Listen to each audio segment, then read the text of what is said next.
be recording now. Okay, fab. Just trying to admit people as well at the same time. So there we go. Fab. Welcome, Chris and Emma. We've just done a very quick hello, and we've just started recording as well, because some people can't make this session and have asked if it can be recorded, just to make you guys aware of that. And if you could just pop in the chat who you are, and I'm sure you'll both have things to say, so you can introduce yourselves properly then. Right, so without much further ado, the whole point of this conversation really is to build on some earlier conversations we started having last year, kind of very much around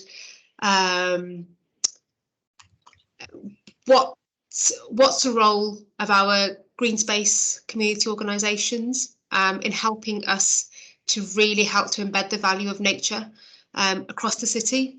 In a very coordinated, in a more joined up fashion.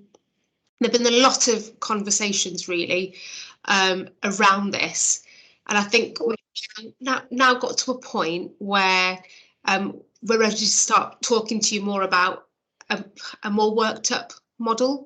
So most people hopefully should have had a think piece that we've had a colleague from the National Trust, Tamsin House, who can't be here today, unfortunately. She's been doing a lot of work with us, especially with Debbie Needle. Most people will know Debbie, I think, on this call. Debbie's our kind of community engagement lead, comms lead, kind of activator lead. She's doing lots of stuff on the programme for us.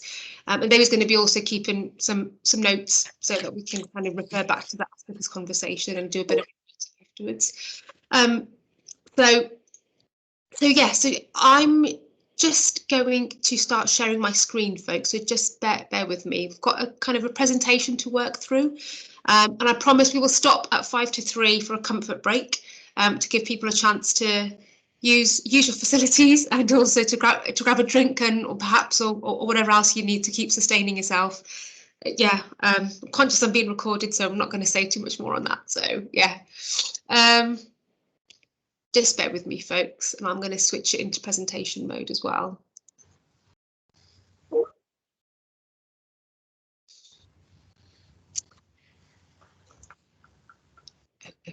Okay, so could somebody please just shout out to let me know if you can? Yeah. If you can see this? Okay. Yeah. Thank you, Chris. So, one of the first things I think with a lot of things we've been learning in our work that we're doing on Future Parks is about language and semantics, and that has been so important when we're thinking about how we engage, how we communicate, the kind of message that we want to kind of portray. So just a little bit of context really for you folks is that as part of our Future Parks work, Naturally Birmingham, I wondered, sorry, things are pinging a little bit for me. Could somebody admit any of our BCC staff could admit whoever's in the lobby, please? That would be super. Thank you. Yeah, so the work that we're doing on Future Parks is essentially all about how do we embed the value of green space, nature across our whole council and in our communities. And through that work that we're doing, we're now starting to talk about actually developing a vision around a city of nature. So, and the work that we're going to be talking about today is very much part of the city of nature. So you'll hear that language, that phrase quite a lot. And we haven't talked about it much before with community organisations that we regularly speak with. But the whole city of nature essentially is our vision that we're working to for the next 25 years. And the work that we want to do with community groups, we see that as crucial to helping us to deliver what the city of nature might actually look like. So kind of what we're going to be doing today is we'll have a brief look at some context and background to bring everybody up to speed to the same position. I know some people have had way more conversations with us than others, and this is an opportunity for everyone to kind of get to the same point. We've got some key questions for you, and we'd really like your input on that. We've decided not to go in and using things like Menti or live poll. Debbie and I talked about this quite a lot, and we thought some of the questions are not very easy to answer, just by typing in a few words. So we're actually really keen for people to come forward and actually talk to us during the meeting rather than kind of type into a into a box on a screen. And then, this won't be the last time that we talk, and I am going to be suggesting that we reconvene in about a month's time to allow people, community groups, organisations to have either more conversations with us or with each other around some of the themes that we think are probably going to require some more exploring. That's a little bit of a summary. So I will try my best to get us at least halfway through the critical questions before we take a break at 2 to 3. So, and then we'll continue until 4 for the rest of the agenda. Okay, so I just wanted to get it out of the way first. This phrase, Parks Foundations.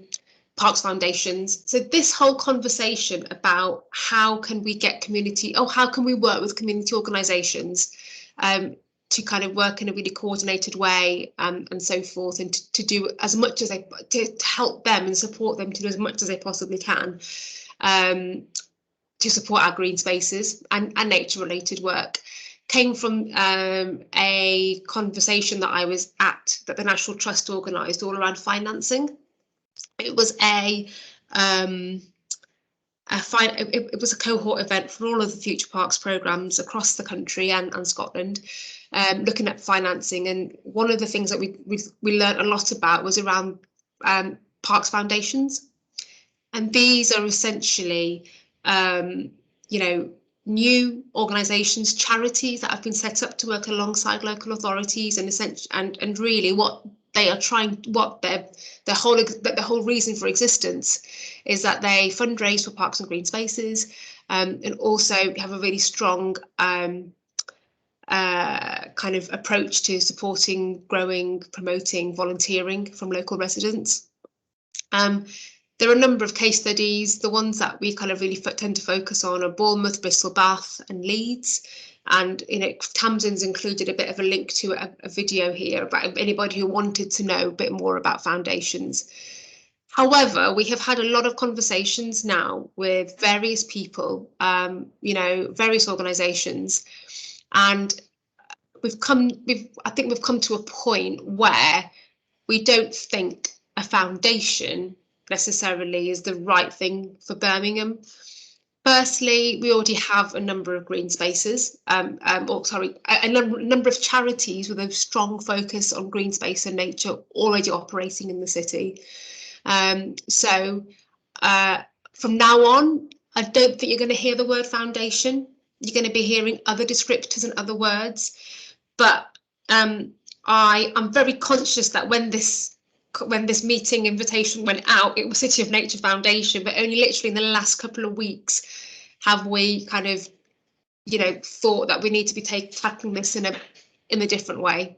So I wanted to make sure that we referenced it again in terms of bringing people all up to speed about where this idea has come from.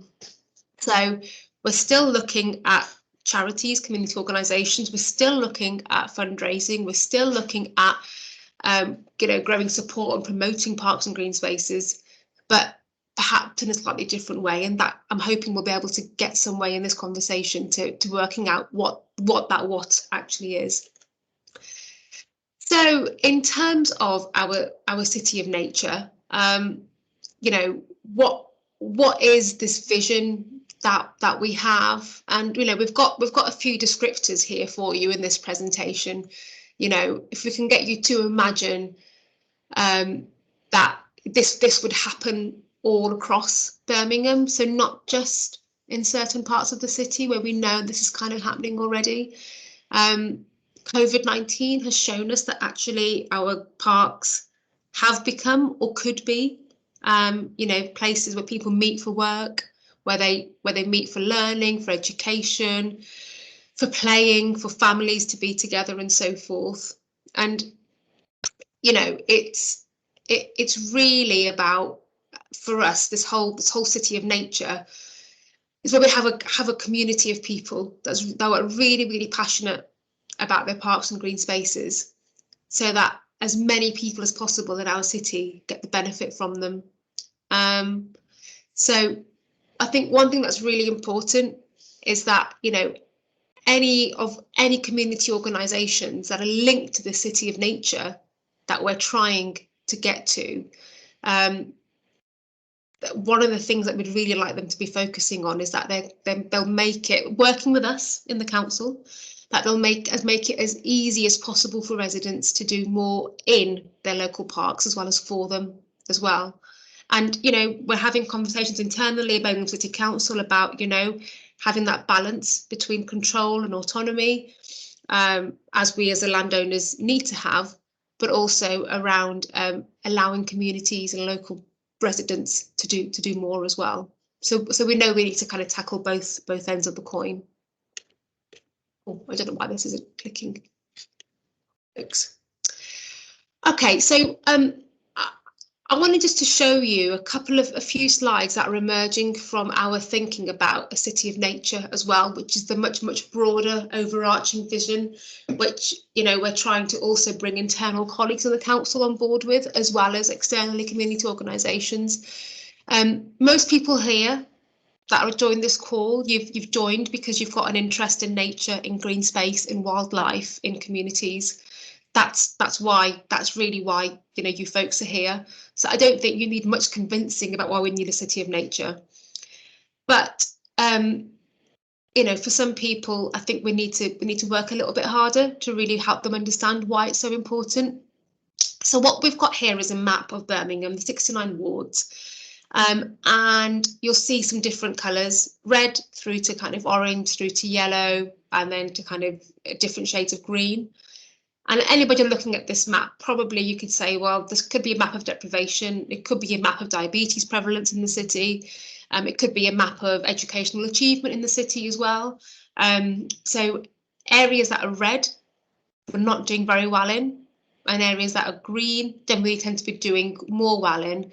And what we're measuring here is essentially, you know, from an environmental perspective, which parts of the city are doing better than others. So in those, what we've done here is we've taken different data sets. So we've looked at access to green space, amount of green space. We've looked at the excess number of years life lost. So a key public health measure, which pretty much measures how, you know, how many people are dying sooner than, you know, they actually should be. We're also looking at whether certain parts of the city are urban heat islands, whether they're a flood risk, and then you start to build all that data together, and you put it into an index. And this is what we've got, this index going from green to red.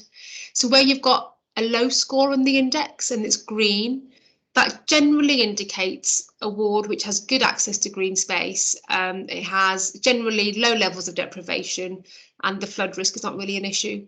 Where you have the red wards, so these are places like Nechells, Allen Rock, Ward End, Lozells. We've got Bawdsley here as well, Borsall Heath. You know, there's about 10 I think that we've listed. Generally, the access to green space is poorer, more deprived area, higher flood risk. And essentially, the message we're trying to get across to everybody that we speak to, whether it's internal council colleagues, and now we're talking to you as community organisations, we want to turn these red areas into green. And for that, there need to be action plans, but not just action plans. They need to be really coordinated, targeted, focused, and you know, it needs to be a joint effort if we're going to be able to turn these areas that are red into green. And we're also proposing we tackle this on a 5-year basis, and each year that we do this, we take different wards in each year.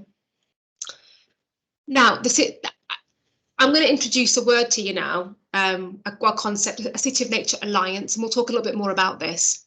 And the whole point of this is that in terms of the support from communities, from community groups, rather than going down the route of setting up a brand new foundation, which other places have.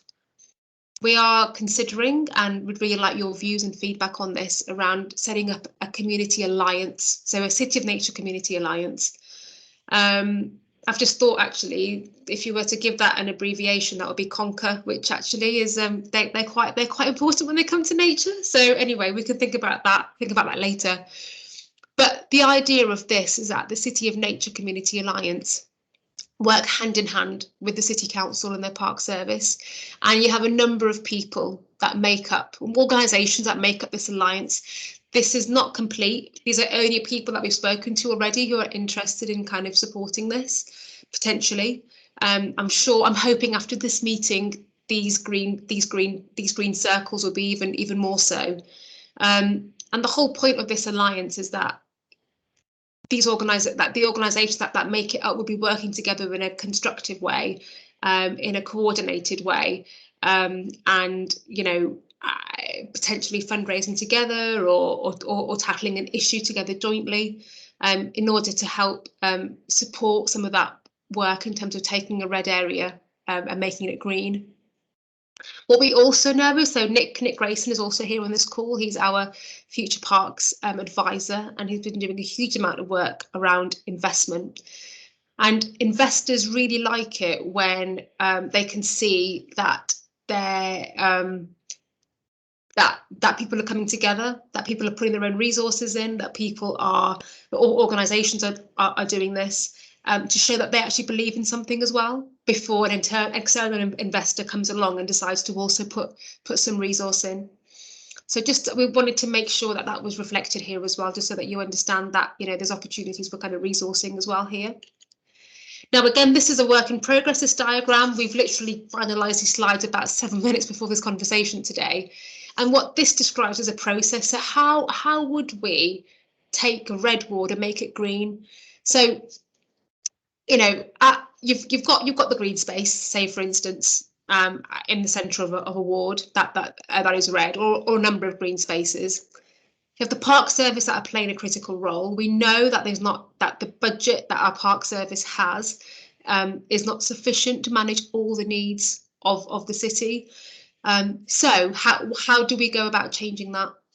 So firstly, we wrap around the City of Nature Community Alliance that I've just talked you through. But we also wrap around other parts of the system. So we bring in an employment and skills connector who would be working in the council, and they bring around a really clear offer around apprenticeships, kickstart placement, skills opportunities around engaging with nature. Our housing colleagues would do the same, potentially setting up communal gardens potentially. They would also be supporting things around retrofitting housing to make it more connected to nature. Planning colleagues would be working hand in hand in this particular ward as well, to make sure that if there is any development going on, it maximises green space. Public health would equally be wrapping their support around this particular ward. So are there any health and wellbeing initiatives that we could prioritise and focus in that area around the green space? The climate team that is being produced at the moment as part of Route to Zero, you'll see that we've got some big ambitions to become net zero. That climate team would also take a really strong interest in actually saying, well, okay, from a climate change perspective, what we're talking about here is helping the community with the adaptation response to climate change. And then finally, Children's Trust, Children's as well in the council, they would play a key role in terms of making sure that children in their early years who attend schools, either who are vulnerable in care or are care leavers, they're getting good access to nature as well. So it's a bit like having a vulnerable patient or a vulnerable citizen who's got lots of needs, be it health and wellbeing issues, so they might have diabetes going up off the scale, their house might be falling apart, they haven't quite got a great job or good enough skills to access a good job. So a multidisciplinary team comes in and wraps themselves around that individual to help them become functional and actually being able to contribute to their families and to society.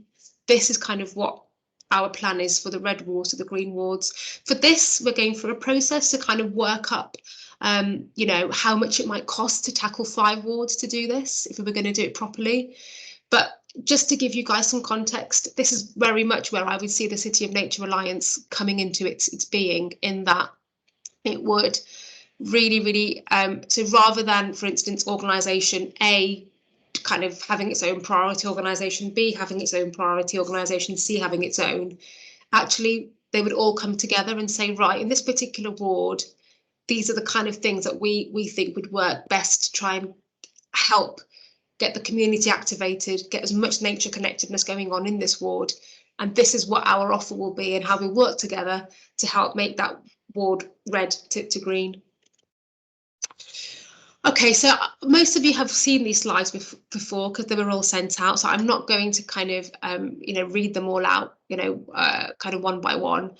But, you know, in terms of if we're going to have a city of nature that develops over the next 25 years, the citizen involvement element of this is going to be so important. And this is really where we think having community organisations working together more strongly in a more connected way and will help us to achieve some of these aims. So things around social capital, things around making people aware what actually we even have in the city, you know, being able to fundraise for particular activities if we think that they're really important. So, and of course, you know, we've got Cat Orchard here as well today, which is great. The legacy from the Commonwealth Games, there's so much emphasis around this at the moment. We need to be, you know, really maximising that. And there's really strong linkages here around physical activity and green spaces with the Commonwealth Games as well. So if we were thinking about kind of what the coming together or an alliance of community organisations that support our City of Nature, these are kind of things that we think would be some of the key outcomes from that. So we'd have more volunteers. We'd actually know who our volunteers are. Again, some organisations know bits and pieces around who their volunteers are, but as a city, we don't have that. I, for instance, couldn't be able to just say at the click of a button, we've got this many volunteers, they're from these kinds of communities, and this is what they do. You know, there'd be a much stronger digital engagement as well around parks and green spaces and things to do with nature. And, you know, we'd have much more of a regular conversation and dialogue with community groups. That again is coordinated as well. I'm not saying that none of these things will actually happen at the moment, but we think they absolutely do in community organisations. But what the key thing here is about doing it at a citywide scale, is being able to do it in a more coordinated way eventually, so that we have it across the city. So I'm just going to pause there for a few minutes and just check on the time, because it's now nearly 2:30. Does anybody want to share immediate thoughts? Any concerns about what they've heard so far? Any views on kind of the top 3 things you'd want kind of community organisations who are very much linked, that we see, to our City of Nature, that you think is that we've missed out? So I'm just going to come off screen share for a moment, just so that I can actually see people. Okay, we've still got people haven't left yet, which is great. So any immediate thoughts or comments, folks? Either feel free to use the chat, or to raise your hand, or just to kind of go off mute and come in.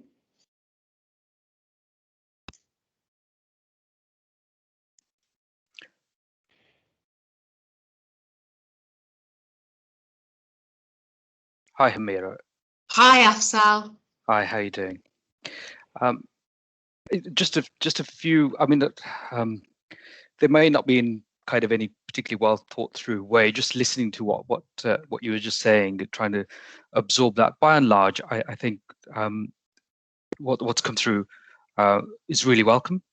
I think the emphasis on working with and alongside our communities in the way that you've described, in that co-production collaborative way, I think that's hugely positive. And I think if those words could be turned to actions, I think that would be hugely positive, because I think part of that is it recognizes that where there is activity and capacity, that's good. We should build on that, and where there isn't, actually, that's where the support is needed. I think the links also between how green spaces and open spaces can play in tackling some of those, deep-seated health inequalities. We've seen that come to the fore in the last 12 to 18 months. I mean, those inequalities didn't start with the pandemic, they didn't emerge, but certainly they've been amplified. So I think thinking about how green spaces can contribute, particularly to those health inequalities, I think that's hugely welcome, and tying that up with public health is something that we would be keen to see. On the kind of structure chart in terms of the teams, it's really great to see that the parks are in the center of that, and I think that will play obviously they have a huge role as a department, and their willingness to, get behind this is key. And I noticed you put a number of other departments, and those are city council, and I suppose that's where you would start. A couple of others which may be useful or maybe helpful to think about is one is adult social care, particularly the work that they've been doing around neighborhood networks and connecting older residents to parks and green spaces. I think that might be worth thinking about. And some of the places that you've touched on, and green spaces, when they are well looked after and well used, are hugely beneficial. They're beautiful, they're welcoming. When they're not looked after, and there's often a community safety element there. So often there's a lot of work that's required locally to turn those green spaces that will be welcoming, that will be accessible. So just thinking about where some certain places or parks, open space have those reputations, then doing some work with the community safety angle before people may be willing to engage. And one final one in terms of just kind of outcomes, I suppose, in terms of, it's really good to think about the uses that you said, but also thinking about how can we be more enterprising, how could we be innovative in terms of how those places are used. And I say enterprising, and I mean like social enterprises, for example, that might be developed. And I think given that public funds are going to be stretched even further, the ways of generating and retaining income in those local parks and neighborhoods, I think if we can think about enterprise in a kind of more focused way, that might be helpful too. That's great, Afzal. Thank you, and thanks for being brave enough to go first. So, I saw Jeff Cole's hand go up next, and then Councillor Chatfield. Thank you, Jeff. One thing you touched on earlier, and obviously those that know me know I worked for Birmingham Council for 31 years, and I've worked for local authorities for 42 years.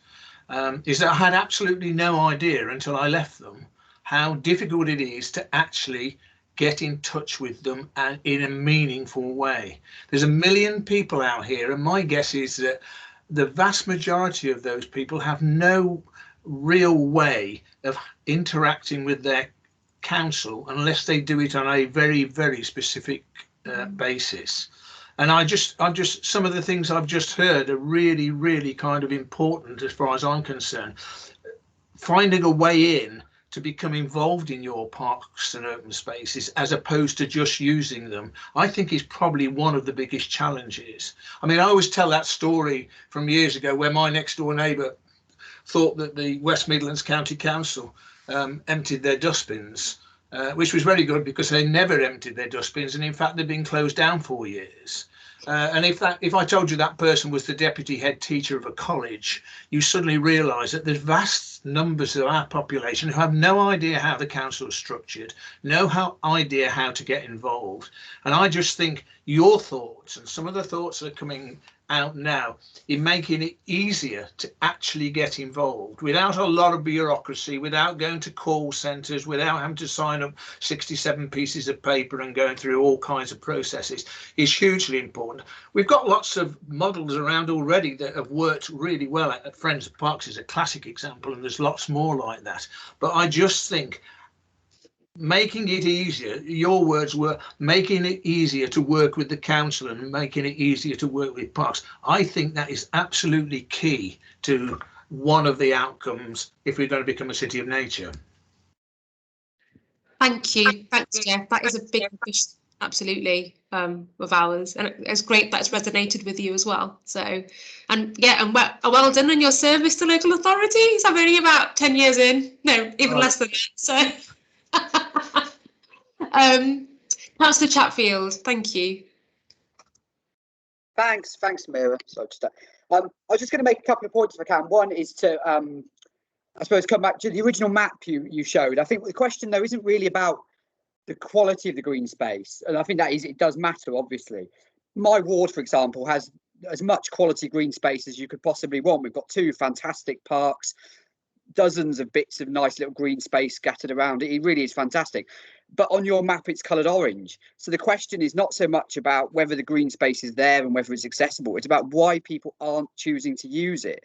So why are those deprivation indices indicative of people not using parks? It seems fundamentally quite odd when you have a free resource that actually it's in the wealthier parts of the city that people use that free resource, whereas in some of the less affluent parts of the city, those green spaces aren't used as much. And I think that's, for me, is one of the big issues we need to grapple with. The other point, I was just going to back up what Afzal said about the way parks are used, and about enterprise and giving the space and providing support to organisations that might want to develop interesting income generating models within areas. I know there's good examples of where that's been done, but it's pretty haphazard and is only in isolated areas. And I don't think we should lose focus on what works on a practical, giving good demonstrations of where you can really make a difference. So this is the park 3 years ago. Through our collective efforts, this is the park now. Look at the high usage. Look how much nicer the environment is. Look at what money's been raised by local friends groups or whatever it might be. Put those together, and you've got a really compelling story. And I think that the focus on the macro level stuff needs to be really matched by a really strong micro level focus as well. The danger of the macro level stuff is it's all very interesting and academic, but it's really, really hard to move. And we might make some progress in some areas, but on the micro level, you can really demonstrate achievement and make a real difference. Even if it's not the whole city, we can make a difference in 2 or however many small communities. And I think that maybe we need to balance the 2, I guess, is what I'm getting at. Really great points, Councillor Chatfield. And we were just having a conversation earlier about how we actually get down to that micro stuff. Because we know some parks are doing it so much better than others around the city as well. And if we can actually tease out some of those elements and be able to actually then set, and as you say, give ourselves, 4 or 5, well, maybe not 4 or 5, 2, 3 years to say actually what's changed. That will hopefully compel people to kind of do it in other areas as well. But no, yeah, really helpful comments. Thank you. Chris, over to you next. Yeah, I just wondered if there would be any profit in casting our net wider and looking at the whole of West Midlands as a national park, looking at Sutton Park and Sandwell Valley, Cannock Chase, looking at the Lickey Hills, the Waisley Hills, and to the south, and not looking at our parks as discrete entities, but looking at the parks as all interconnected as part of this larger park that is the West Midlands. I say this because it then means that we're looking at the open space, green environment as being just as important as the built environment. Unfortunately, the built environment in the minds of our city councillors, a lot of them, and the planners, is what takes precedent over everything else, and we want to give equal billing to our green spaces. So I just thought, as a mindset, it will be better to look at the whole of the West Midlands and look at the wildlife corridors, look at all the linkages between the parks and the areas where people can network, and so that's what I'm proposing as a way of going forward. So that work is very much in train, I would say, Chris, because Catherine Moore, who's kind of running the whole West Midlands National Park idea, is very much working in collaboration with us. I was thinking of her, yes. Yeah. So, but yeah, great shout, Chris, and it definitely is that is happening, and she's part of our City of Nature visioning at the moment as well, and helping to kind of shape that. So yeah, so thank you. Okay, I can't see any more hands up, folks. So I'm going to proceed on to kind of some of the questions really to you. So if you just bear with me, I will bring the presentation back up. Okay. So one of the key questions that we wanted to be able to ask, if I can.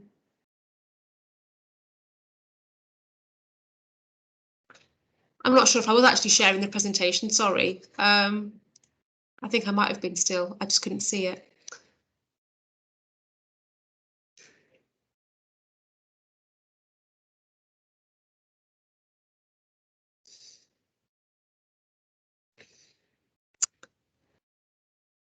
Sorry, folks.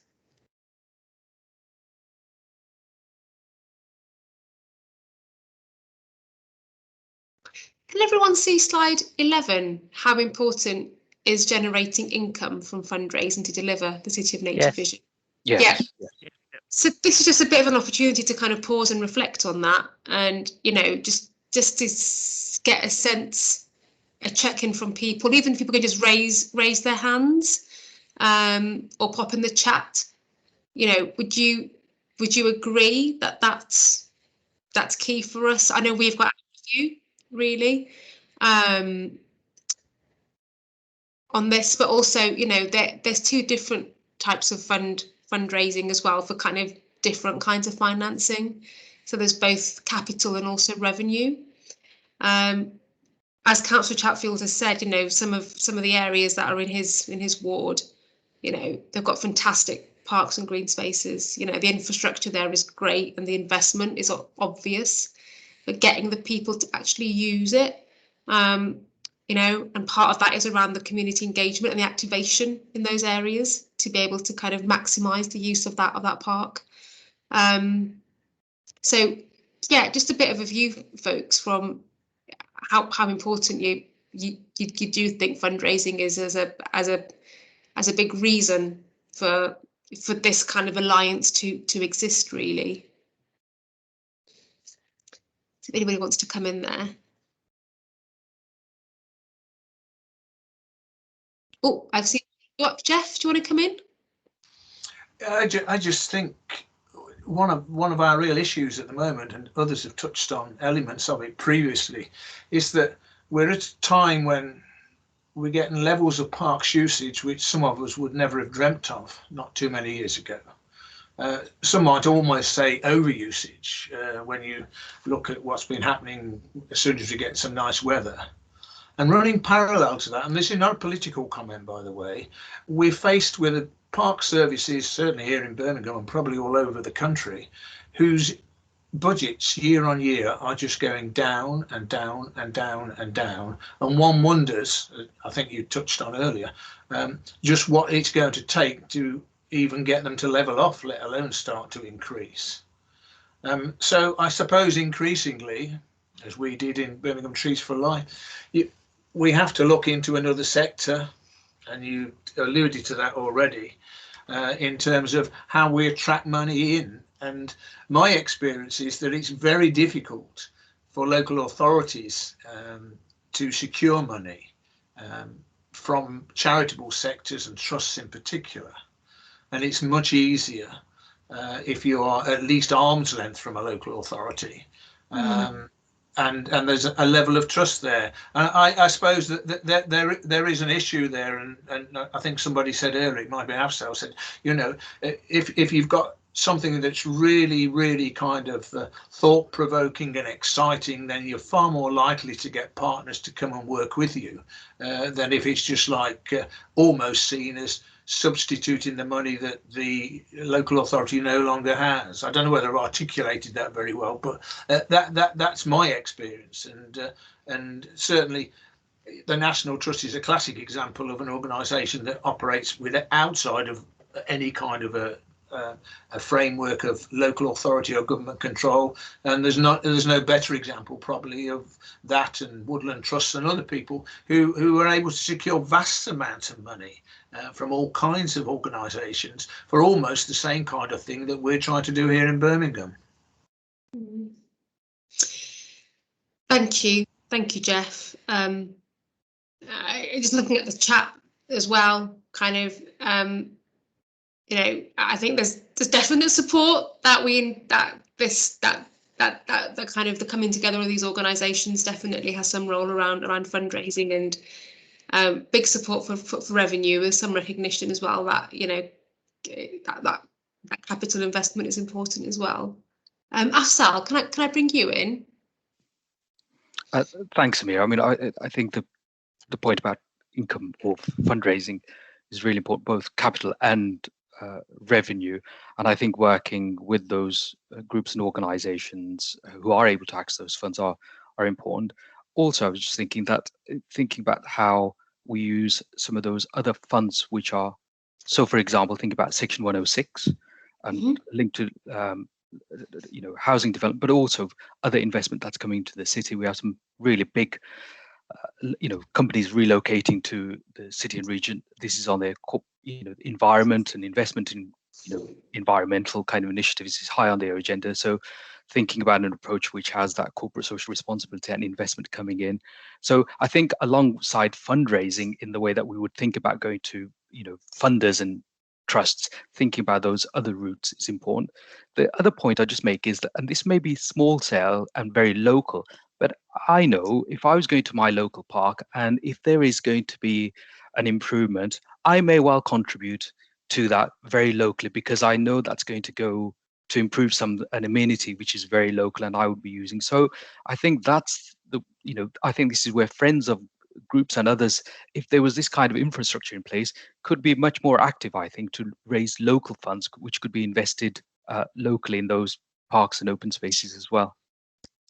That's a great point, Afzal, and we've seen the success of that via working with the Wildlife Trusts in one of our pilot sites, Strawberry Fields. We managed to raise over our target of £2,000 to, you know, support the local slow worm population, which are protected species, and, you know, work is now starting on getting that to actually, you know, happen. What was really impressive about that as well is half of that income target came from one company, an organisation. And I think until you start asking people, you never know what the outcome's going to be. And, you know, we had 76 donations to that programme of work, which have all well, 77 if you include the big lump sum as well.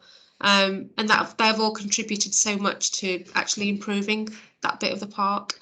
And I know Cotteridge Park as well, and put Emma on the spot as well. They've got a contactless donation point, which again, you know, it's wrapped up in a much bigger vision that Cotteridge Park had, I think, around community engagement. But again, it's an opportunity to really to help with that. So it's a great point, Afzal. Thank you. Okay, thanks all for engaging with that. That was really helpful. I think, you know, we want to use this as a way to kind of not only challenge our thinking constructively, but also to kind of affirm it as well. So that's really helpful. So we're going to, before we break in about 7-8 minutes, we've got kind of some key questions which are quite critical, I think, to decide how we kind of move forward. And one of them is really around kind of how do we get an alliance to actually work. One of the things that, you know, I think the whole idea of a foundation very much felt as though that there was someone sitting at the top around which all the other organisations could kind of contribute to or support. You know, Birmingham is a massive authority. You know, we're the largest in Western Europe. So that means we've also got a lot of people, over 1.1 million and rising. And together with all that, we've got a lot of community organisations which are already charities as well. You know, to be able to fundraise generally, you don't have to be a charity, but it definitely is easier to do that and to kind of draw in external funding and so forth. So some questions that, you know, we wanted to kind of pose to you folks, really. Hopefully you can see this on the screen. You know, is there really enough? Is there really room for more green space charities in our city? And if not, you know, this always reminds me of kind of King Arthur and the Round Table for all his knights. If any of you watched that kind of stuff when you were younger. And this is where the idea of an alliance actually comes from for us. You know, having a round table, no one is really kind of in charge, I guess. Everybody still keeps their strength. You know, everybody who's on this call has got a specialism, whether it's, you know, Friends of Park groups that you support, whether it's supporting people to plant trees, whether it's conservation work, whether it's, you know, blue spaces. There's everyone that's joined this call has got something quite special to bring to the table, I would say, in terms of supporting our green spaces. And one thing we've been really mindful of, and all the conversations that we've been having in the background, you know, there has been a bit of concern raised about, well, we don't want to lose who we are by having to become somebody else. So is this another way of looking at it? You know, so by becoming an alliance, you know, it's not necessarily a completely new organisation, but you agree to work with each other in a way that, as well as meeting your own objectives and your own aims that your organisation has, but you're also committing to actually doing something bigger for the whole of Birmingham. And so one of the ways that we were thinking about this was actually, you know, could particular green space charities or organisations take more of a lead role around, you know, so for instance, if those of you who wanted to join an alliance felt that, and we're going to, and to that point of, you know, we're going to get to the point of talking about funding.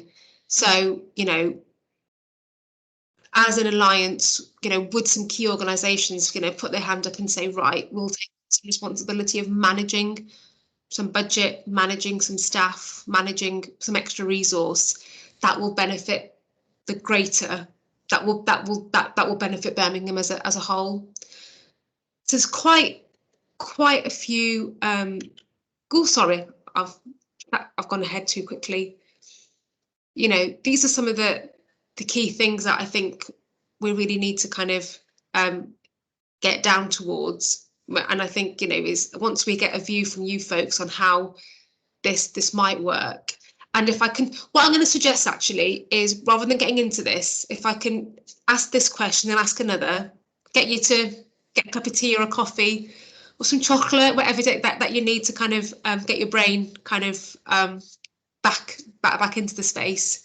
Then we'll come back and just go through these questions in more detail. But linked to that final bullet point on slide 12, this is where, oh, sorry, I'm incapable of using my technology today. We have £150,000 that we can potentially spend on supporting City of Nature Alliance, and there's a massive thank you to Cat Orchard here, who's in the room, in the virtual room, who's worked tirelessly with us with her Commonwealth Games legacy hat on, and got through cabinet that, you know, a proportion of legacy funding for the games can actually go on development on such an enterprise, such an alliance, as we're calling it. How that money is spent, you know, I think with that's really up to the alliance. We're here to support that, but however we spend it, it has to kind of meet the original. It has to meet the aims of our City of Nature vision, really. So can I suggest, folks, that we break for about maybe 7? It's now 14:53 on my clock. If we go, if I let you guys escape until 3 p.m. and we'll come back and have a bit more of a discussion on kind of slide 12 and bring in slide 13 as well. That will really help us, I think, progress to the next stage of thinking for this and hopefully into some action. So, okay, folks, I'm going to go off screen just for a second just to rehydrate, and then we'll be back at 3. Okay, thanks, folks.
Maybe I'll come on right by the sides. Because okay, I'll see you in a second.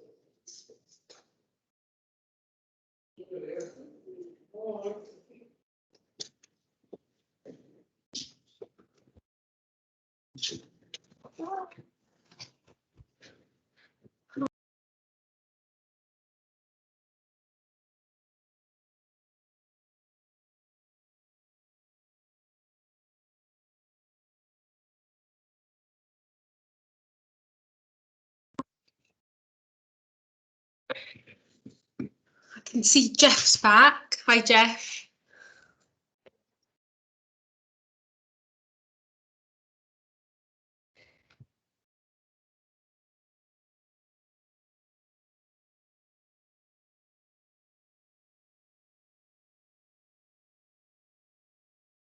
Hi, Emma. Brill.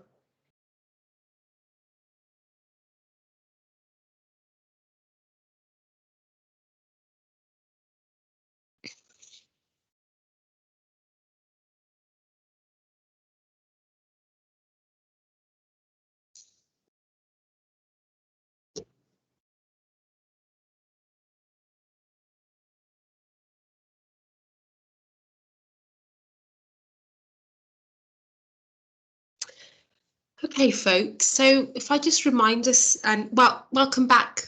Hopefully we've got everybody back in the room. Hope you've all managed to rehydrate and refresh slightly.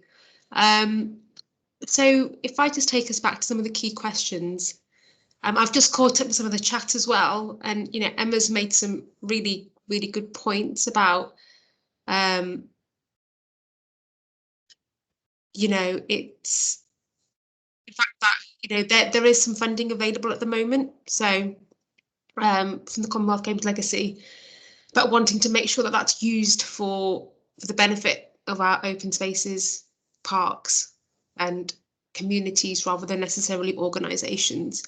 Emma, would you mind perhaps just saying a little bit more on that? Because I think I completely agree with what you said, and perhaps, yeah, in my mind, it's maybe not about kind of supporting organisations per se, but sometimes you might need to invest in small resource, whether it's people, staff, to be able to do more for those parks and green spaces. Just be really interested to hear a bit more about what you just said there. Yeah, I think there's a lot of expertise in this room and in the city more widely in terms of open spaces, improvements to open spaces, but also just generally our micro community sector is very vibrant and requires support to make the most of what it can do. So I think for me, it's really important that where there is money available, and money is always very limited, so when it is available, that as quickly as possible, it goes to people right at the bottom and not to too many, she said, coming from several umbrella organisations, not to too many of the kind of, this is going to come out wrong. No, the umbrellas and the talking shops, all of which are needed, but actually the resource needs to get down to the bottom. So that's important to me. So what's been really lovely about the Seed Corn Fund, which we've been banging on about for years and years and years, and thankfully with a bit of push from the FPA, we managed to get it to happen this year, that for a very, very small investment for community organisations, you can transform that into quite significant change. So we've turned 10,000 from the Seed Corn Fund into just under 70,000, and we've still got another 20-odd thousand, 30-odd thousand of applications pending, generated by that 10,000. So you can do a lot for small groups and make a big difference to them and their local communities with relatively small investment. So I think we need to continue to innovate, to continue to find out what works on the ground, and pursue that rather than, and I understand the need for coordination, I understand the need for coalition, but we kind of all do know what the money needs to be spent on. So just making sure that we're working connected to each other rather than creating more organisations so we can be connected to each other, and so that money that is available goes as near to the ground as it possibly can, with the recognition that small organisations, communities, need support to be as effective as possible. So there's an emotional step that we have to take as a community organisation. There's something weird going on there, isn't there? Somebody's scraping. Someone's stripping wallpaper at the same time as the meeting. That there was a kind of emotional step for a small community organisation to buy in help for funding applications. But actually any big or medium-sized organisations have full-time paid staff to do that. So why shouldn't small groups benefit from that as well?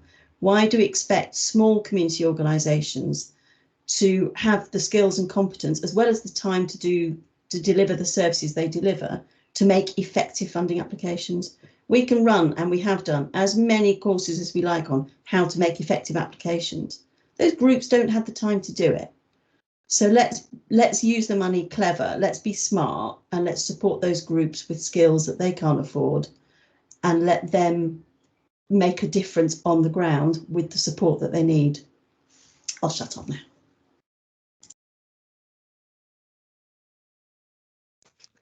I'm on mute. No, not at all. We don't want you to shut up, Emma. Otherwise, we wouldn't have invited you to the meeting. So,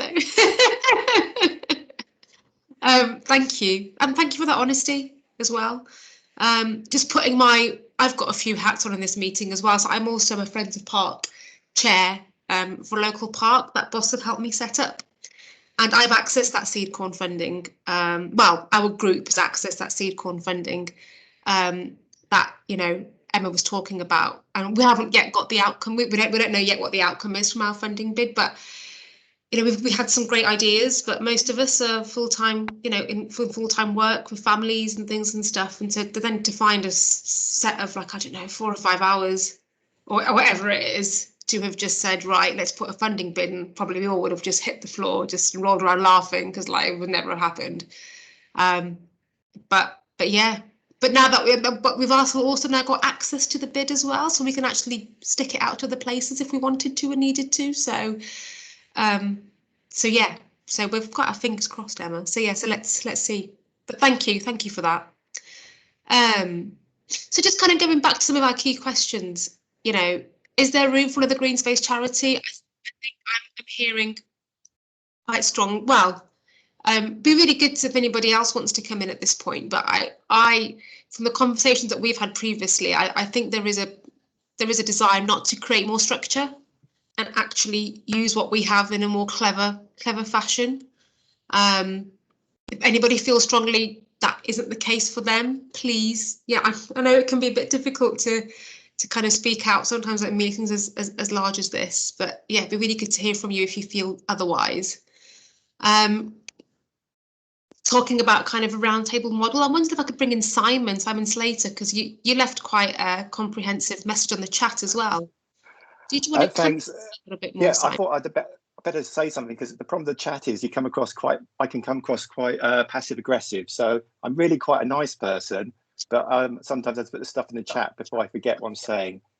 I just want to build on Emma's point. I'm not really from a green space background. So as chair of Green of Birmingham, it's a range of organisations. As director of Eco Birmingham, we do bits and pieces. So I suppose I'm looking in on this conversation. I mean, my observation is, with this funding, could we support, and I'm not a member, by the way, a Birmingham Open Spaces Forum, in terms of what the Future Park Accelerator appears to be talking about is getting more work done at local level, strengthening existing organisations. And from what I've heard, there's already a network on organisation there, Future Park Accelerator could work with. You could put the challenge back to Birmingham Open Spaces Forum, saying, okay, what would you do to deliver those outcomes with that money, and then come back to us as partners saying, what do you want us to offer? What are you looking for? And we could all submit, I can offer so much staff time or something like that.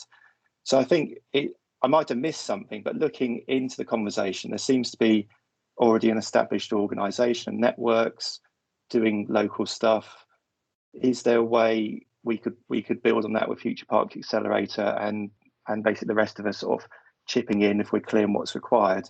So yeah, so excuse my ignorance. That's just me coming perhaps late to the conversation which you've been having for many months. Not at all, Simon. I don't think you've. Yeah, I don't think you're. Everything you've said to me makes sense, and I think we, even after we'd looked at and researched the Parks Foundation, it did really feel, that having an extra, it never. Sorry. All these things are pinging into the chat and stuff, getting a bit distracted. So yeah, it's always felt as though there's enough structure in Birmingham, and actually, what we need is to find a way to kind of help communities get the most out of that, really, rather than add another layer of complexity. So I'm glad you feel kind of similar to that as well. Emma's popped in the chat as well about, sorry, I'm not, I don't mean to pick. I'm not intending to pick on everybody who comments in the chat. Feel free to pick me. I mean, I think that's Simon's question is absolutely right, and BOSF are very proud of what we've achieved. But we know we're one of a number of organisations in the city. We have particular strengths, and where this project could really make a big difference in the future is identifying the strengths of different organisations, investing in those organisations, enabling them to do what they already do better for more people, more quickly, because we are all, as individual organisations, held back by our resources. We all do as much as we possibly can, and we've all got next to no money, which will run out in however many years' time, and then we've all got our eye on where the next money's coming from. So I think, a more cohesive, collective assessment of who we've got out there already, who's really good at X, Y, and Z, and what they need to do more of what they do well. And by the by, identify from that process who's not getting help, where the gaps are, and where possibly new organisations need to set up to meet those needs, or existing organisations are funded to expand what they do to support more people. And we've got sort of a variety of alliances and networks. There's the Greener Birmingham one. There's been the food growing networks in the past. So there's lots of these little bits and pieces. So this is the opportunity to maybe, do that more strategically. And we've got the time left with the Future Parks Accelerator to do that, maybe that scoping work and that research into, what works well, how do we do that better, and where are the gaps? That's really helpful, Emma. Thank you. I was going to bring Darren in, who's got his hand up, please. Yeah, after you're not going to believe this, but I was going to say what Emma's just said. What? I was just sitting there going, "Oh God!" but I think the key is, I think whatever we call it, whether it's a round table or anything, it's about working together, and we've all got different strengths in the city, and I think that's what Emma was talking about. That's what I was going to basically say. So I do think we need a coordinating, whatever you call it, a round table, alliance, whatever it is. It doesn't really matter what it's called. But I do think it's useful to have that, so we can all know the different functions, and somewhere it signposts people, which we then can push out to that local area. I think the real key is, and it's some of the slides that you did previously, and it's some of the chat that we've done, it's taking that citywide strategic view and breaking it down at a very, very local level. Because what we all know, if you haven't got a decent friends group or a friends group or an activator in a park, or it doesn't have to be a park, it could be a street, it could be a street with a piece of open space at the bottom of it, it could be a housing amenity land, it could be part of a hospital ground, could be part of a university ground, could be you name it. There's lots of different pieces of open space out there that we should be utilising. But unless you've got a group that's interested and can and want to make a difference in it, it doesn't matter how strategic you are or what you want to do as a large organisation, you won't get any movement on that ground. And I think that 150,000 that we've got from the Commonwealth Games, which is a fantastic legacy from the Games, should be pushed right the way down to those activators of those groups and those places where we haven't got it, and let them use the knowledge that we've already gained through experience in the wider group to seek on and develop their open space. I think that will give us a model that will make a difference going forward. That's all I wanted to say. Thank you, Darren. So we've got another, I guess, pitch for less on the top bit and more towards the bottom. That's really helpful, Darren. Yeah, and it's great to see you and Emma thinking, you know, kind of your brains kind of connecting up there virtually over Teams. So well, it's 20 years of working together as a community organisation with the local authority, and I have to say Birmingham should take huge credit for the way, I mean, it's Jeff's fault, he started it, that, you know, Jeff and Darren over many years, and City Council Parks Department have worked better with its friends groups than anywhere else in the country, more effectively, more collaboratively, and with a better level of trust than anywhere else. Doesn't mean there's loads of things I think we could do better, but I've got a list, don't worry. But, you know, we should remember how well we already do compared to many other places. And I think Birmingham Parks should take huge credit for that, for the risks they've taken working with a bunch of amateurs. Thank you, Emma. Darren's got a list too, just to get back on in there. So, Councillor Chatfield, next, please, and then I'll bring in Afzal. Thank you, Councillor. Thank you, and I'll just say it's nice to hear Emma's words about some of the good work we do, because I think sometimes it gets a little bit lost in all the noise. But there is actually, we've got a really proud record of some of this stuff, and I think we should shout about it a bit more. But the point I was going to make is I think we shouldn't lose sight of organisations that use our parks and facilitate a lot of the work we're talking about, but aren't necessarily linked to an individual site. So I'm thinking of things like Cubs and Scouts, organisation, you know, guides, sports clubs. There's, you know, numerous sports clubs, probably hundreds of sports clubs in the city, many of which use our green space and look after it, and perhaps won't necessarily be engaged in some of the strategic conversations we've had at this level. And I think that we need to keep an eye on, I suppose, as well as the physical spaces, we need to bear in mind the other side as well, which is the human side, the people who actually use them, and trying to link into organisations that perhaps represent those people, those numbers of users. Because I think perhaps the danger is perhaps we get too trapped in the asset and perhaps don't consider the user side of it as well. So just for a little bit of balance, but I think there's lots of those organisations out there, but I don't think we're particularly good at talking to them. I'm thinking especially of things like sports clubs that use our space week in, week out, across the city, everywhere. But I don't feel like they're fully engaged in this agenda at the moment.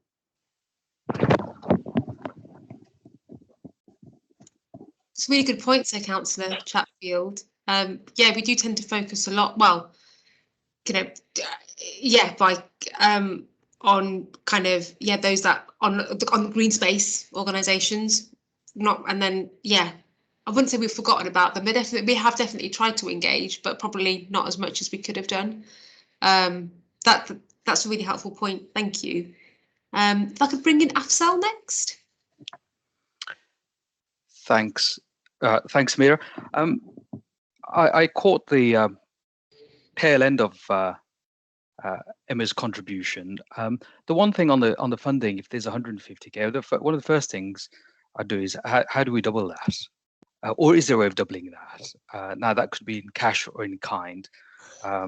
So, you know, creatively, how can we just make that money just go that much further? The other point on the kind of the alliance, I like the concept of that. And I would be interested to see where these alliances, and what do we mean by it? and I mean this in practical terms, how does an alliance actually work? What does it do? What's its teeth? What is it, how does it function? So to give an example, when you have a consortium, for example, you have you may sign up for a common vision, goal, etc. There are kind of defined roles. You know what you're getting in together with. Sometimes they're time limited, sometimes they're longer. So I just want to understand, and maybe colleagues here have experience of that. I personally don't. So I just want to understand a little more about the alliance. And also, what is the value? Are we clear on the value that is being added by having this alliance? And I think that shapes what we do. And the other thing just to mention is maybe that to keep the planning light and kind of action heavy, and this is in the context of something else as well, to not get caught up in producing kind of plans upon plans. It's really where is the activity and where is the action, and whatever we go forward with, I think in order to enthuse, we should have some, not necessarily quick wins, but something that's making an impact, something that can really enthuse communities, particularly those areas that we're talking about, we want to highlight, as well as putting in place foundations for longer term working. Thank you, Afzal. So yes, in terms of that, so if we start, so I think what I'm seeing in the chat, and and also what people have just been saying in the meeting and the pre-conversation that we've been having, I think we're all agreed that this doesn't require a new structure. The idea of a round table and alliance feels really positive to people, and that also, there's a desire to kind of, and I made a note of that, and I know Debbie's keeping lots of notes as well, but just something that really kind of sticking out to me is this whole idea, well, actually, on a practical level, what does an alliance actually mean? How do you work together? Who's gonna, who takes the lead on actually bringing the alliance together? Does that already exist? And I really like Emma's point about knowing, finding out actually what all organisations have currently up there, in their arsenal to help support this. Which could really help us then work out how we spend the money in a bit more of an informed, in an informed way.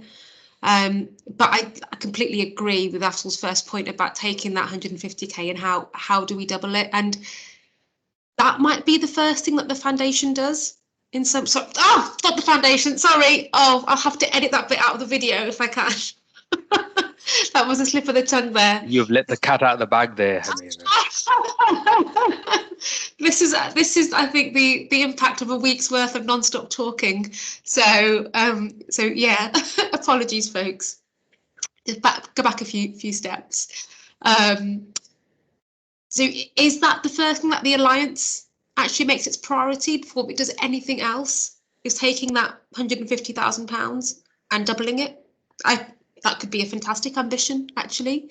I'm conscious that might have to then potentially focus away from actually action on the ground, which I know has been really strong in this conversation as well. So yeah, Darren saying why only double? So I think there is some definite resonance in your first comment there, Afzal. And so yeah, I guess I'm not getting a clear sense. I think everybody's. Oh, okay. Before I kind of whittle off in another direction, Chris, do you want to come in?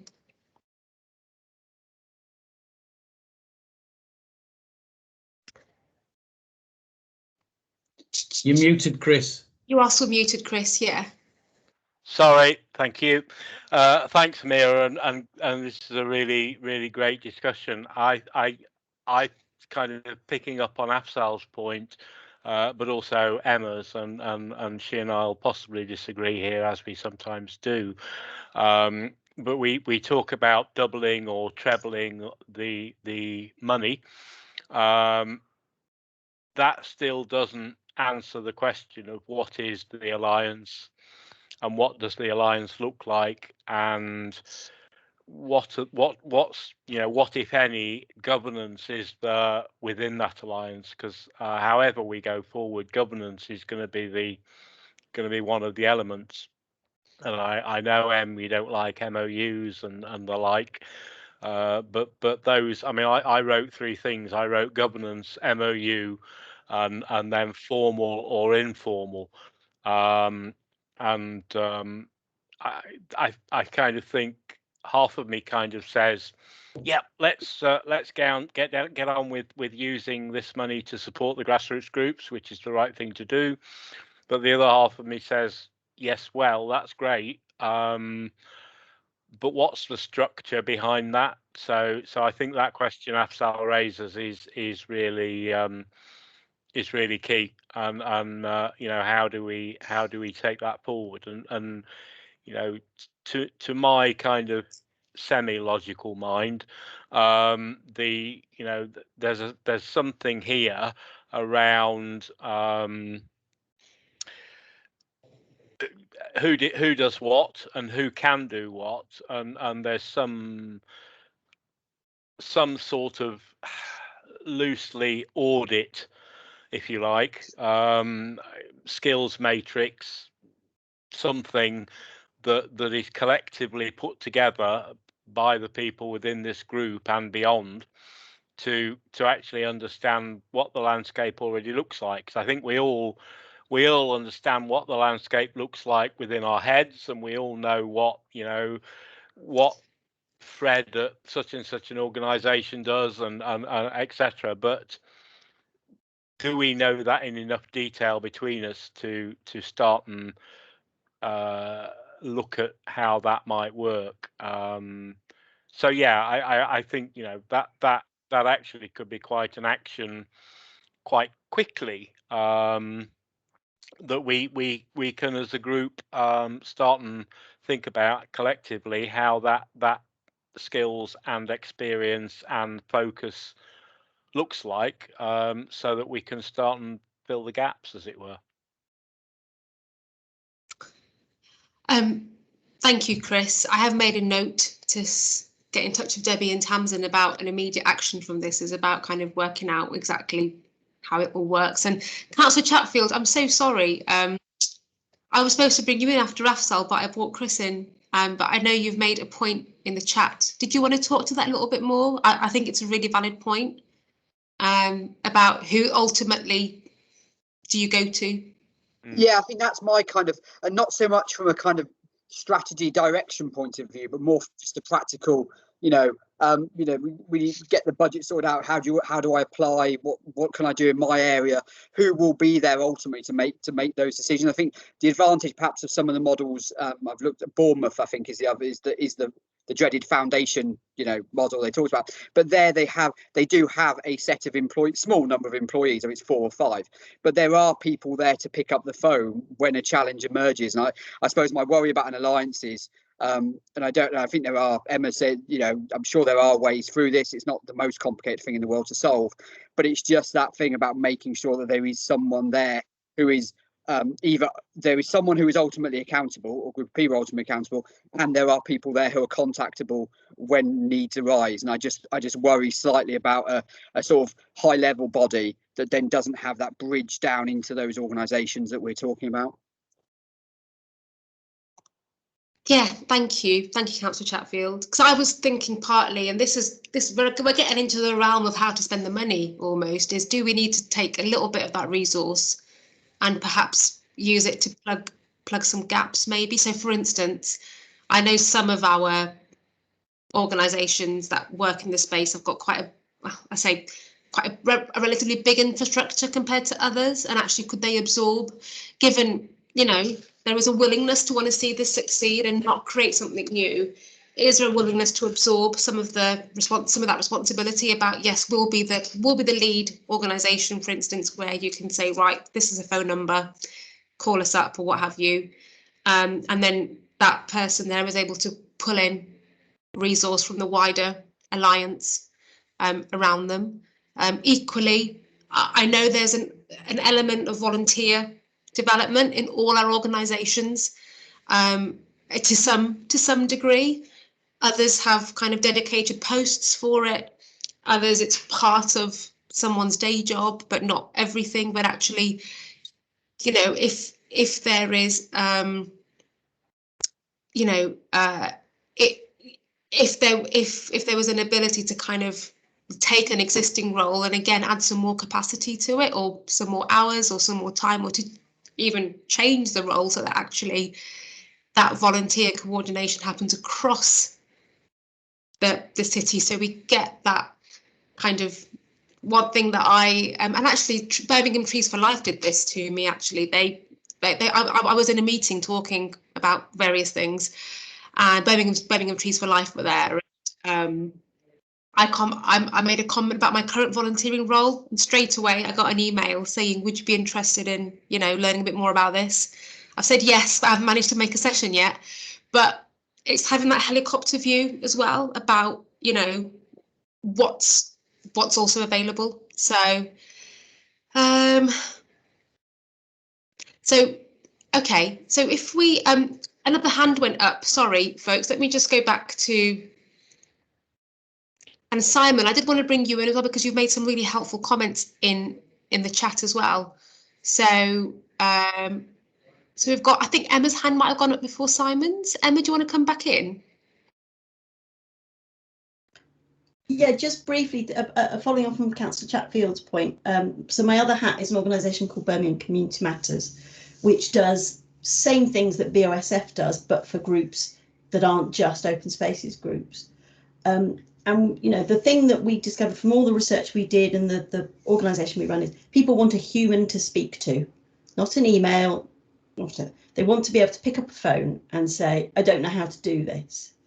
And actually, it won't take a huge resource, and it's something about Simon's suggestions about we map who knows what, that actually having somebody on the end of the phone who goes, yeah, I know how that works, or I know who you need to speak to, then that is, you know, that's the best starting point, a human on the end of the phone. And that doesn't take a huge resource to do, particularly as we can tap into, in effect, the hive mind of all the other organisations that are out there. So I would, you know, very happily be part of a process that looks at how we could have that a starting point for people having their questions answered. And I'd be really interested to see the work that Simon and co are doing in terms of mapping that as a way of making that as effective as possible, as long as that person is somebody that someone in the council will respond to. I mean, this is the thing. I know, I mean, Darren rightly points out, not all the open space in the city belongs to the council, but pretty much all of it. And as final decisions come from them, there has to be capacity within the local authority to respond to this interest that we're going to generate. And I think we have to be realistic about how much we want to ask and initiate in the community if the council isn't able to respond, either using its current systems, which means it needs more staffing, or to change or to turn to a more light touch approach where fewer questions have to be approved through the local authority. That's really helpful, Emma. And I'm working down at the moment on like an internal environmental activator role, kind of who can be that liaison between the community and the council to some extent as well, or between the Alliance and the community to some extent. Somebody who really understands what's going on in the council and can actually get answers quickly, which I know is not easy to do. And but yeah, that's maybe it needs to be the other way around, which is, you know, somebody from the community in the council rather than, no, but that's something that can be looked at. Thank you, Emma. I'm going to bring in Simon because I'm really interested, Simon, in what you put in the chat about you're already planning on doing some kind of skills type survey matrix thing for organisations that fall within the Greener Coalition. Yep. That's fine. I mean, I'd love to say it's my idea, but it was another member's idea. But actually, yeah, the idea is actually quite selfishly to see what our skills of members are so we can help each other before we help communities in terms of fundraising, delivering joint projects. So we haven't commissioned it yet, but we'll be doing it this year and more than happy to share. I'm still waiting for the lottery to finalise our bid, and that's going to fund a partnership manager. So if I had that now, I'd be quite happy to say I could put some of that resource in to help with this activity. So there's an offer once I get the cash. And a couple of other points, I really like the idea of having a troublemaker in the council, because actually it's a really difficult organisation. My hat's off to all of the people on this call who work for the council. Please keep going. Please keep making a difference. Not for me. but to have someone in the council who understands how it works, who we should be asking to, how to work constructively, to be patient, that role is gold dust and would really, really help us. And the second one is on the Alliance. It's a really boring governance one, but when I've worked with external investors and the Charity Commission, the first thing they say is, what's your board? How stable is it? What's your management team? I'm not going to invest in anything that looks really shaky and dodgy. So I don't want to overdo the governance bit, but just be aware that's what external investors would look for: accountable body, how disputes are dealt with, all those sort of stuff. It doesn't have to be very heavy, but with that external investor view, that's really helpful for them to think you look like a good bet to invest in. So that's me, really. Thank you. Thanks, Simon. I think the governance thing it's gonna have to be sorted at on some level, absolutely, and that is most likely going to be the next thing that I ask Debbie and Tamsin to. It's on my list already, Debbie, so it's coming your way. But yeah, yes, Emma, I know we don't want kind of chapter and verse and so forth on it, but okay, this is really helpful, folks. So just moving on to kind of the last. One of the last, just the one before last. So we talked about this sum of money, and we've talked about it quite loosely. I think in terms of that, we'd want to see more of it going onto the ground rather than kind of feeding, so to speak, in terms of organisations and structure and stuff. We've put down to something, just based on kind of the things that we think are missing at the moment in terms of coordinated activity, comms is, and this is something that we're working on at the moment. A lot of you will know we're working on a digital platform, Birmingham City of Nature, and it's always been our intention that the Alliance, we were calling it the foundation until about 2 weeks ago, but that the Alliance would take ownership of not just, sorting out your comms for your own organisation, but actually comms across the wider piece, really.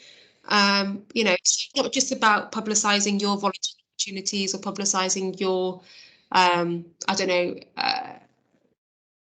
access to, something that your organisation is setting up, but really what's going on across the piece in the Alliance that people might be interested in.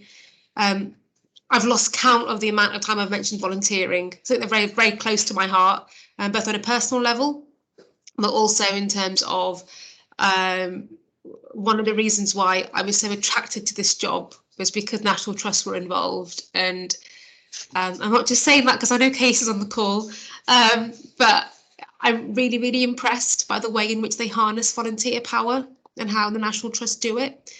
A very different model in terms of what the National Trust is and what the offer is, but they do volunteering really, really well. And one thing that really stands out is that this coordination and knowledge of their volunteers and understanding of their getting under the skin, literally, is so important.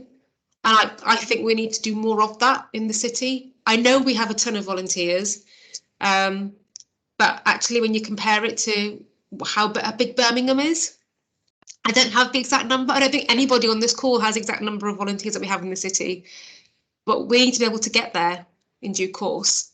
It's only then we're going to be able to do more of it and offer a higher quality offer. And then the biggest chunk of that money for me is around actually what Emma was saying around and Afsal about opportunity to grow that money into something more. But again, could we achieve some of the comms role and the volunteer development actually through existing resources with a little bit of extra support, perhaps in terms of funding to add some hours or capacity to people's times. So I wonder if how people feel, I know Emma's commented already about and Darren would want to see more of this resource going down to the ground, but somebody still has to manage that and this comes back to the governance that Simon has raised, that Councillor Chatfield's raised, that Chris has raised as well.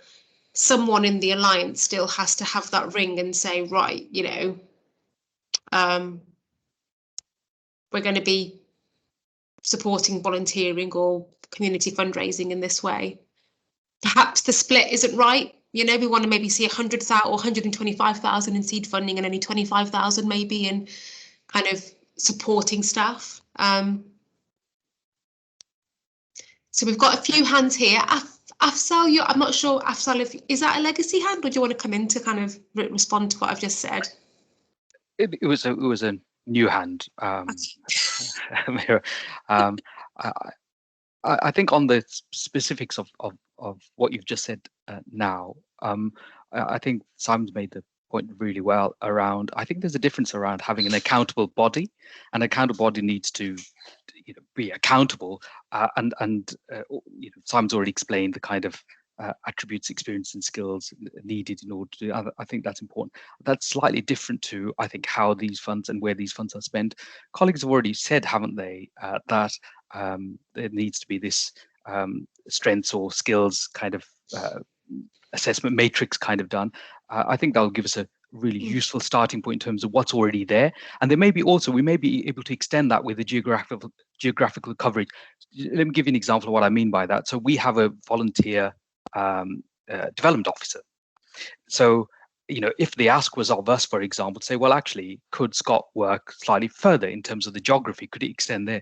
That's something that we would consider, for example, and say, well, in our support of what's being asked here, we would be able to do that. So I think something about, what will that do in terms of the geographical coverage as well as part of that exercise? I think that would be useful to do. Can I just make a very quick, slightly separate point, which is around, which I think has a bearing, is we obviously start from where we are, but I'm also mindful of who's not here.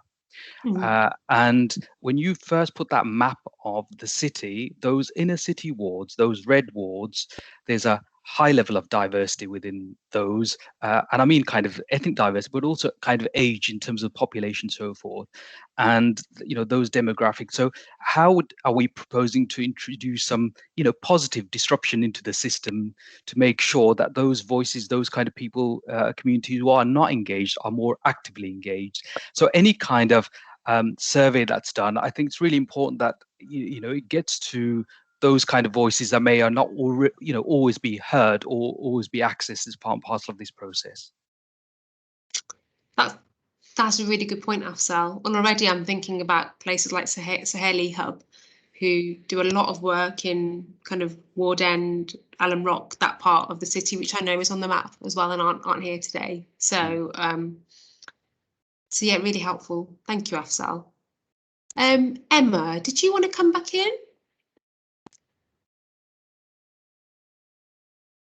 Apologies, that's a legacy hand. Brill.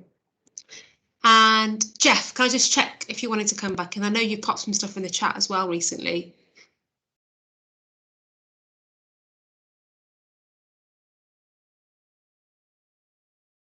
Okay. So just moving on to, oh, hang on, let me just check. Sorry, I'm flicking between different screens here. Okay, fab. So I think in terms of kind of some of the things that I think we need to do a bit more work on, but before we can do any of this really is, yeah, we've talked a lot about money and people, but I think we need to go back to that survey. And I think, again, Debbie, I'll get in touch with yourself in terms of what I think needs to really happen here. And the sooner the better, really, so that we can actually start to get a sense of what is possible and what people are willing to be able to do. And actually, does that willingness come with a bit more extra resource? And this isn't about, I know sometimes it can feel as though, we keep asking charities and groups to do something for nothing. And I know very much that this group has said that they want to do the right thing for communities. But equally, I'm really keen that we maximise the ability of our community organisations to get the most for their communities, and some of that might be about investing a little bit more in existing organisations, perhaps. So I think until we've got that baseline, probably who would recruit, manage, employ, because we don't know if we need to yet. And also, depending on the kind of model that depending on what comes back from this survey. So the sooner we can get it out, the sooner we can get it analysed, and hopefully the sooner we can kind of reconvene this conversation, I'm hoping. In terms of, kind of management, and this comes back to the governance as well. So again, I think I've said this several times, but a key action out of this meeting for me is really around getting something written down on a piece of paper, one side of paper, about what the governance might look like. And I think I don't want to, again, I'm kind of to pick on people who are writing in the chat, but I think Gareth made a really good point about sorry, I'm just going to, where did Gareth say something? Sorry, folks. Yeah, that generating a complicated strategy, we'll need to have a clear sense of what types of activity are going to have the impacts we want to see. So what I'm actually going to suggest for that is by the end of June, Nick is, and I'm going to bring Nick in as well, just to say a few words, because I know he's crucial to this whole piece of work. We wouldn't be here if it wasn't for Nick's brain and the FPA bid. So and also Casey as well, if I can, and Debbie, because they're both working together. Any kind of final points that they'd like to make. But it's very easy to get, I think, lost in the big ideas, and I think it's clear from everything that we've said today is that it's not about the massive big ideas and the big strategy. It's absolutely about getting some targeted action quickly. So Nick's doing a piece of work around Borsley. We've chosen that as our first ward for several reasons. A, it's on the map, the EJ map, and it's also where we're trying to cost up what we think might be needed to help that ward turn from red to green. But part of that, what that costing is about the community activation and the work community organisation. So I think we could maybe bring that as a test model when we reconvene, Gareth, which would be really helpful, I think. So we've talked about, the governance structure. We can work on that, go away and do that whilst before we reconvene again. And then I think, we've talked about this, I think, around the opportunity and the ambition. This is about doing the right thing for people in Birmingham and giving people give them as much opportunity of access and ability to benefit from their green spaces and nature across the whole city. So I'm going to just pause there for a minute. Nick, is there anything you wanted to say, just in a couple of minutes? Is there anything you wanted to kind of leave people with from your thoughts? That was a hugely constructive discussion. I was interested by the point Jeff Cole checked, insofar as, of course, the city did used to have a nature conservation policy group, which was a governance chain reporting to the cabinet member at the time, and it became a statutory consultee on all planning matters, for example, and was the overseeing body for the city's nature conservation strategy. Well, it wouldn't take a genius to rethink that in terms of what we're talking here and whether or not we're actually looking at something similar that would then have a sort of an accountable body position, perhaps, but that more importantly would link to these local groups working directly with parks at all times. I think the thing I was keen to emphasise is that we've all kind of staggered and limped along because of resources and because of constraints. And I think if we're going to get anywhere near the challenge that we face in terms of climate restoration, a restorative city, which is what all the documentation and ambition talks of, we have to change the way in which we work, and we have to we have to look at it differently. And I think this is a real opportunity to bring parties together without creating unnecessary structure or burden, but that enables action to happen in the sites where currently there's next to no action. And in fact, the action that is happening is we're taking the space away. So I think it's about building a new working mechanism and a new sort of mindset around how we tackle this challenge, and accept the fact that we have a new challenge, a very definite challenge, and that we should try and move away from staggering and stumbling, which is where we've been for some long years, not through anyone's fault, but just for the fact that it's been surviving on goodwill. And I think we have to come up with something that's better than just goodwill. Thanks, Nick. And I wondered if maybe I could bring in Casey and Debbie, who have been quietly observing, really. And I'm sure, no doubt, their brains are kind of whirring with lots of things. Is there anything that you wanted to add before we finish? I'll go first if you want, Debbie. I mean, I'm currently a trustee of Leeds, who is setting up a foundation for many of the reasons that you've outlined. So I think it's a brave decision not to do that and to try and have a different model. And I think that's completely doable. And I think lots of the stuff that you're already thinking about is exactly where you need to be. So yeah, I think it's about how we put the steps into place that that create more action and more delivery out of not more resources in the short term is the real key to it. But yeah, good stuff. Thanks, Casey. Is there anything from yourself, Debbie? Yeah, I'd just like to say I think it was an absolutely fantastic meeting, and I have to agree with Jeff, because I always do agree with Jeff. He knows that the Nature Conservation Policy Group used to be brilliant. I was incredibly, due to Jeff and other people, lucky as just an assistant ranger and working as well at the Nature Centre to be able to sit on that group and hear what happened. And it was amazing contribution to my own understanding of things. So I would just say bring it back tomorrow, but Casey never allows me to say we've got to do an old thing. We've always got to do a new thing, Casey. The other thing I just want to assure everybody is we all think you're fantastic organisations, but we started by talking to individuals.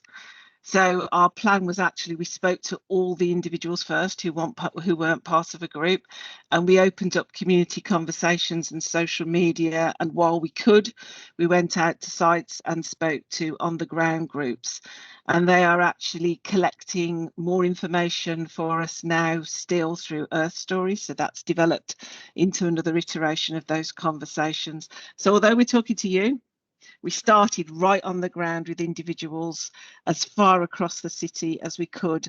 It was very difficult because we would wish we could have just gone out. Our plan was to go out onto sites and talk to people, but due to COVID, we were restricted and we had to use digital means. But we have done that every way we can think of doing it. And we see it as part of the continued conversation every day. So not just when there's an appropriate survey or, appropriate moment, but talking to people every day we see as crucial to the work going forward, no matter what the shape is of this group, I'll use Alliance, no matter what shape the Alliance takes in the future. We know that listening to individuals every day is the key to understanding what needs to be done.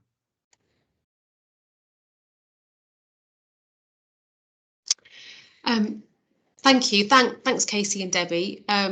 So I think we're going to finish there for now, the conversation, folks. Just to reiterate some of the comments that have already been made in the chat, a really, really helpful conversation. And thank you for being so honest. And I think the next step is for us to reconvene. Well, for me to get that diarised, someone's being shouted at. We'll get a survey out as soon as possible, and Simon, share that with you as well. I'm not sure how our timings will fit, but perhaps if yours is going out later or ours is going out later, we can have sight of each other's first to kind of try and tie them all up. That would be super. And we'll also get some work on the governance structure with some options, as Casey says, really around what that might look like. And yeah, we'll get some people in terms of what works best for our next meeting. So it'll probably be, I would say, end of June, early July, before the summer holidays hit, so we can get some drive behind this. So okay, folks, well, 5 minutes to spare. You can, yeah, hopefully get 5 minutes of your life back before either you're finishing or your next meeting. And happy bank holiday, and I hope you get to see some sunshine. So, and a massive thank you again from me and all the FPA team for your contribution today. All right, folks. Great stuff. Thank you. Thanks. Bye. Bye. Bye. Thanks all.